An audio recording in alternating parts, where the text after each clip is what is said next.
A truly historic event. The armed forces of Ukraine have officially gained access to military bases in Libya to launch attacks on Russian ships passing from the Mediterranean to the Red Sea through the Suez Canal. It has been officially stated that Ukrainian military specialists have begun operations in western Libya to counter Russian interests. There are currently more than 200 officers there, and this has already been confirmed by local authorities. Once again, Ukraine has effectively gained its own military bases in Libya to pursue Russians there as well. In return, Ukraine will provide training in the field of drones and investments in the Libyan army, and there you have it. It was from Libya that Ukrainian troops could have struck 2 Russian ships of the Shadow Fleet in the Mediterranean Sea. We will discuss these incidents now. And don't forget about Ukraine's defense agreement with the Gulf countries. In general, Russians used to deploy their forces there in Africa and the Middle East. Now Russians are gradually being pushed out of there, and the armed forces of Ukraine are essentially gaining their own military presence in this region. My name is Alexei Pichi. Let's discuss this topic together. But before we start this episode, I ask you to support the work of this YouTube channel with your donation, subscription, or sponsorship. If you consider our channel's work important, interesting, and necessary, you can support the channel financially. All the links and details on how to do this are in the description of this video. It says, support the Alexei Pichi channel. Choose any format that is convenient for you. I will be grateful for any support. And subscribe to the Telegram channel Pichi News. The link is also in the description. So, do you remember when on March 4, 2026, Moscow accused Ukraine and British intelligence of attacking Russia, a Russian gas tanker, Arctic Metagas, off the coast of Libya? This vessel is part of the Russian Shadow Fleet, created to bypass sanctions. And so, the tanker loaded with liquefied natural gas was sailing through the Mediterranean Sea towards Port Said in Egypt. And later confirmation appeared that yes, the Ukrainian army was indeed behind this attack on the tanker. But then many people had a question. But from where? The armed forces of Ukraine managed to attack a Russian tanker all the way in the Mediterranean Sea. And then information appears that more than 200 Ukrainian military officers and experts are stationed in Libya by official agreement with the Tripoli government led by Abdelhamid Dbeibeh. These Ukrainian servicemen are already based at 3 military bases in the country, as reported by RFI. Initially, the armed forces of Ukraine were based at the Air Force Academy in Misrata. This large complex houses forces from Turkey's, Italy's, and the United States Africa commands. There is also a British intelligence center there, and now Ukrainian military personnel are also based there.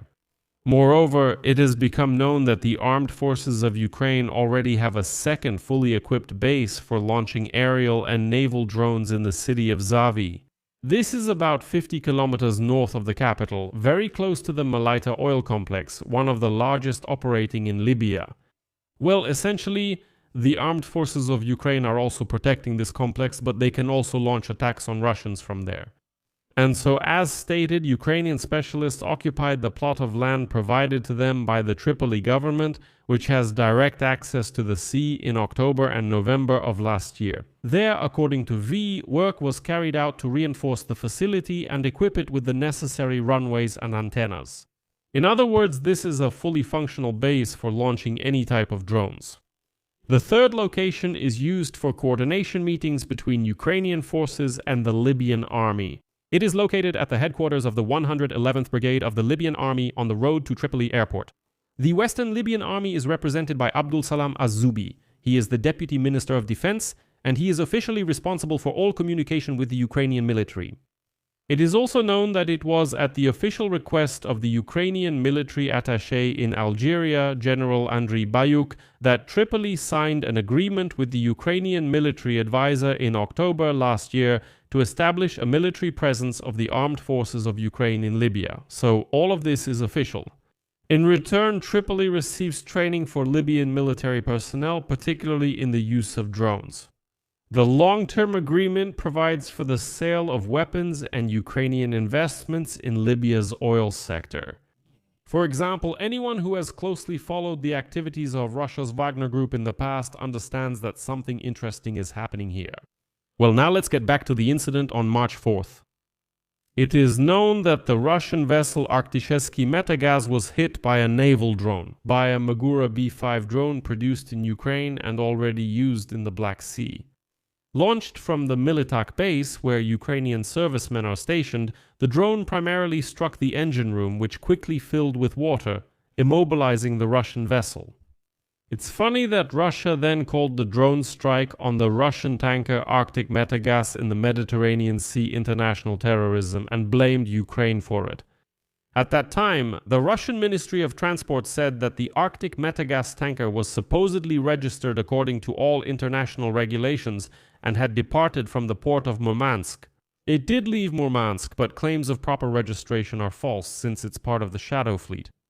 A quote from the Russian Ministry of Transport: "We classify what happened as an act of international terrorism and maritime piracy, a blatant violation of the fundamental norms of international maritime law." Wow! Russians are suddenly remembering some kind of international law, but as you know, nobody cared about the complaints of those Russians. But the incident on March 4 wasn't the only one that happened at sea off the coast of Libya that involved Russians.